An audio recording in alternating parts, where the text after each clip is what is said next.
കയ്പെന്ന് പറയുന്നത് കഷ്ടതയാണ്. ലോകത്തിലെ എല്ലാ മനുഷ്യരും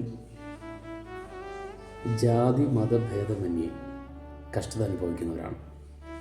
എന്നാൽ ഒരു ദൈവ പൈതലിൻ്റെ കഷ്ടത എന്ന് പറയുന്നത് അത് കയ്പല്ല, അത്യന്തം കയ്പാണ്.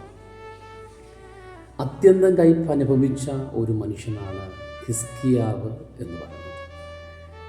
തൻ്റെ ജീവിതത്തിൽ ഭരണം 25-ാമത്തെ വയസ്സിൽ തുടങ്ങിയിട്ട് സമാധാനത്തോടെ ഒന്നിരിക്കാൻ പോലും കഴിയാത്ത ഒരു മനുഷ്യനായിരുന്നു ഹിസ്കിയാവ്. എന്നാൽ ഏകദേശം താൻ സ്വസ്ഥമായി എന്ന് കരുതിയിരുന്ന സമയത്താണ് ചില രോഗം തന്നെ പിടിപെട്ടത്. യെശയ്യാ പറയുകയാണ്, നീ മരിച്ചു പോകും, ഗ്രഹകാര്യക്രമത്തിലാക്കുക. ഇതും കൂടെ കേട്ടപ്പോൾ ഒരു പക്ഷെങ്കിൽ ഹിസ്കിയാവ് പറഞ്ഞു കാണും, കർത്താവ് ഇത് അത്യന്തം കയ്പാണ്.